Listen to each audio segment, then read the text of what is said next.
ચાલો જોઈએ કે આધાર કાર્ડને ઓનલાઈન ફ્રીમાં કેવી રીતે અપડેટ કરી શકાય. આખી પ્રોસેસ ખૂબ જ સહેલી છે.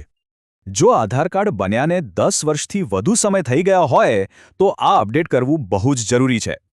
સરકારી યોજનાઓ માટે આધાર કાર્ડ કેટલું જરૂરી છે એ તો આપણે સૌ જાણીએ જ છીએ, જેમ કે પીએમ કિસાન યોજના.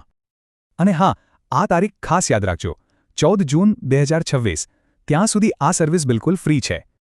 જો આ તારીખ ચૂકી ગયા તો પછી 50 થી 100 રૂપિયાનો ચાર્જ લાગી શકે છે. પણ હા, આ અપડેટ કોના માટે છે? જેમણે છેલ્લા 10 વર્ષમાં આધારમાં કોઈ જ ફેરફાર નથી કર્યો.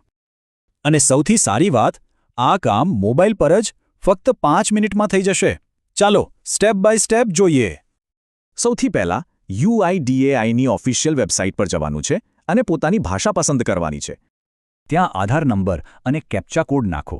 પછી રજિસ્ટર્ડ મોબાઈલ પર જે OTP આવે તેનાથી લોગિન કરો. લોગિન કર્યા પછી ઘણા ઓપ્શન દેખાશે. એમાંથી ડોક્યુમેન્ટ અપડેટ પર ક્લિક કરવાનું છે. હવે બસ સ્ક્રીન પરની માહિતી વાંચીને નેક્સ્ટ પર ક્લિક કરતા જાઓ. આ સ્ટેપ બહુ મહત્વનો છે. નામ, જન્મ તારીખ અને એડ્રેસ બરાબર છે કે નહીં એ ચેક કરી લેવું.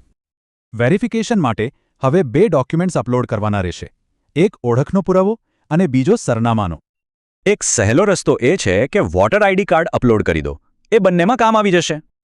અને હા, ડોક્યુમેન્ટની ફાઇલ PDF, PNG કે JPG ફોર્મેટમાં જ હોવી જોઈએ.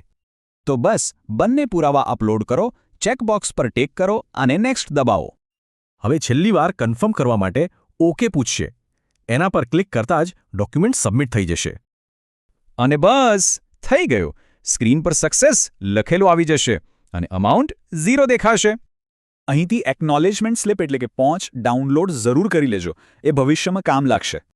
આખી પ્રોસેસ પૂરી થઈને અપડેટ દેખાવામાં લગભગ 30 દિવસ જેટલો સમય લાગી શકે છે. તો હવે પ્રક્રિયા સમજાઈ ગઈ. તો રાહ શેની? ચાલો આધાર કાર્ડને અપ ટુ ડેટ રાખીએ.